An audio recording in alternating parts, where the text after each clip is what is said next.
ایک بار سرکار بغداد حضور سیدنا غوث پاک رحمۃ اللہ علیہ دریا کی طرف تشریف لے گئے۔ وہاں ایک 90 سال کی بڑھیا کو دیکھا جو زار و قطار رو رہی تھی۔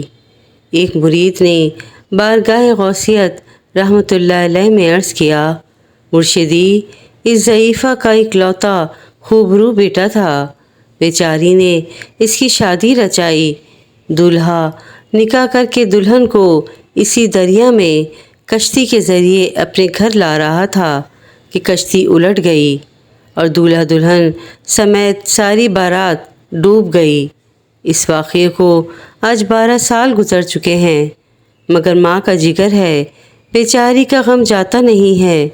یہ روزانہ یہاں دریا پر آتی ہے اور بارات کو ناپا کر رو دھو کر چلی جاتی ہے۔ حضور غوث اعظم رحمۃ اللہ علیہ کو اس ضعیفہ پر بڑا ترس آیا۔ آپ رحمۃ اللہ علیہ نے اللہ عز و جل کی بارگاہ میں ہاتھ اٹھا دیے۔ چند منٹ تک کچھ ظہور نہ ہوا۔ بے تاب ہو کر بارگاہ الہی عز و جل میں عرض کی، یا اللہ عز و جل، اس قدر تاخیر کی کیا وجہ ہے؟ ارشاد ہوا، اے میرے پیارے، یہ تاخیر خلاف تقدیر نہیں ہے۔ ہم چاہتے تو ایک حکم کن سے تمام زمین و آسمان پیدا کر دیتے، مگر بتقاضائے حکمت 6 دن میں پیدا کیے۔ بارات کو ڈوبے ہوئے 12 سال ہو چکے ہیں، اب نہ وہ کشتی باقی رہی ہے، نہ ہی اس کی کوئی سواری۔ تمام انسانوں کا گوشت وغیرہ بھی دریائے جانور کھا چکے ہیں۔ ریزہ ریزہ کو اجزائے اجسام میں اکٹھا کروا کر دوبارہ زندگی کے مرحلے میں داخل کر دیا ہے۔ اب ان کی آمد کا وقت ہے۔ ابھی کلام اختتام کو بھی نہ پہنچا تھا کہ یکایک وہ کشتی اپنے تمام تر ساز و سامان کے ساتھ بما دولہا دلہن و باراتی سطح آب پر نمودار ہو گئی اور چند ہی لمحوں میں کنارے پر آ لگی۔ سبحان اللہ! تمام باراتی سرکار بغداد رحمۃ اللہ علیہ سے دعائیں لے کر خوشی خوشی اپنے گھر پہنچے۔ اس کرامت کو سن کر بے شمار کفار نے آ کر سیدنا غوث اعظم رحمۃ اللہ علیہ کے دست حق پرست پر اسلام قبول کیا۔ سبحان اللہ! نکالا تھا پہلے تو ڈوبے ہوئوں کو، نکالا تھا پہلے تو ڈوبے ہوئوں کو، اور اب ڈوبتوں کو بچا غوث اعظم رحمۃ اللہ علیہ۔ حضرت سیدنا شیخ عبد القادر جیلانی رحمۃ اللہ علیہ کی یہ کرامت اس قدر تواتر کے ساتھ بیان کی گئی ہے کہ صدیاں گزر جانے کے باوجود بر صغیر پاک و ہند کے گوشے گوشے میں اس کی گونج سنائی دیتی ہے۔ الحمدللہ عز و جل۔ اعلیٰ حضرت امام اہل سنت الشفا مولانا احمد رضا خان علیہ رحمۃ الرحمن سے اس واقعے کے بارے میں سوال کیا گیا تو آپ رحمۃ اللہ علیہ نے ارشاد فرمایا، اگرچہ یہ روایت نظر سے نہ گزری مگر زبان پر مشہور ہے اور اس میں کوئی امر خلاف شرع نہیں، اس کا انکار نہ کیا جائے۔ سبحان اللہ! حضرت شیخ ابو عمرو عثمان رحمۃ اللہ علیہ فرماتے ہیں کہ شیخ عبد القادر جیلانی رحمۃ اللہ علیہ ہمارے شیخ، امام اور سید ہیں اور ان سب کے سردار ہیں جو کہ اس زمانے میں اللہ عز و جل کے راستے پر چلتے ہیں یا جن کو حال دیا گیا۔ سیدنا شیخ عبد القادر جیلانی رحمۃ اللہ علیہ ان کے احوال کی منزلوں میں امام ہیں۔ اللہ عز و جل کے سامنے ہمارے کھڑے ہونے میں امام ہیں۔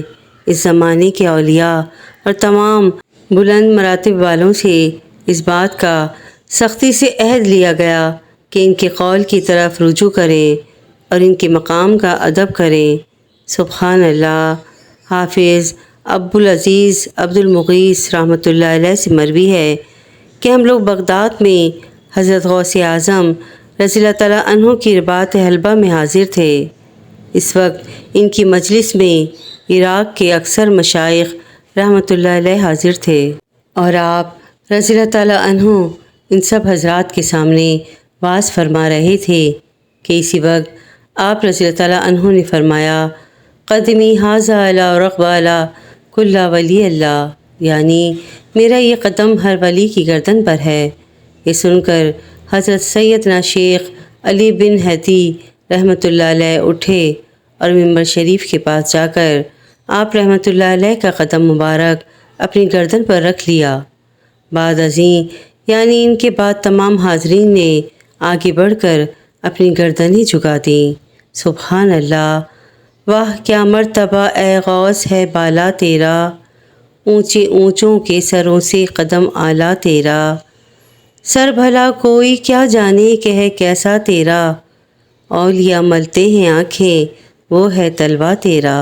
سبحان اللہ۔ جس وقت حضور سیدنا غوث اعظم رحمۃ اللہ علیہ نے بغداد مقدس میں ارشاد فرمایا قدمی حاضہ علی رغبہ کل ولی اللہ، یعنی میرا یہ قدم اللہ عز و جل کے ہر ولی کی گردن پر ہے، تو اس وقت خواجہ غریب نواز سیدنا معین الدین چشتی اجمیری رحمۃ اللہ علیہ اپنی جوانی کے دنوں میں ملک خراساں کے دامن کوہ میں عبادت کرتے تھے۔ وہاں بغداد شریف میں ارشاد ہوتا ہے اور یہاں غریب نواز رحمۃ اللہ علیہ نے اپنا سر جھکایا اور اتنا جھکایا کہ سر مبارک زمین تک پہنچا اور فرمایا بلغ دماغ علی راسی یغینی، بلکہ آپ کے دونوں قدم میرے سر پر ہیں اور میری آنکھوں پر ہیں۔ سبحان اللہ۔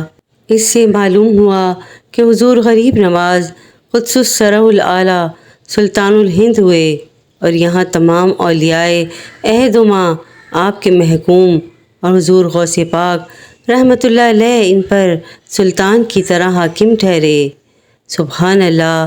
نہ کیوں سلطنت دونوں جہاں کی ان کو حاصل ہو، نہ کیوں سلطنت دونوں جہاں کی ان کو حاصل ہو، سروں پر اپنے لیتے ہیں جو طلوہ غوث اعظم کا۔ سبحان اللہ۔ جب حضور پرنور غوث اعظم رحمۃ اللہ علیہ نے قدمی حاضہ علی رغبہ کل ولی اللہ کا اعلان فرمایا تو اللہ عز و جل نے تمام اولیاء اللہ کے دلوں کو آپ رحمۃ اللہ علیہ کے ارشاد کی تعمیل پر گردن جھکانے کی برکت سے منور فرما دیا اور ان کے علوم اور حال و احوال میں اسی برکت سے زیادتی اور ترقی عطا فرمائی۔ سبحان اللہ۔ اللہ پاک ہم سب کے دلوں میں حضور غوث پاک رحمۃ اللہ علیہ کی محبت کوٹ کوٹ کر بھر دے اور اللہ پاک ہم سب کی پریشانیوں کو حضور غوث پاک رحمۃ اللہ علیہ کے صدقے میں دور فرما دے۔ آمین اللہم آمین۔ ویڈیو پسند آئی ہو تو پلیز میرے چینل کو لائک اینڈ سبسکرائب ضرور کیجیے گا اور شیئر بھی ضرور کیجیے گا تاکہ کسی کا بھلا ہو جائے۔ کہتے ہیں کہ کر بھلا تو ہو بھلا۔ جزاک اللہ خیرا کثیرا۔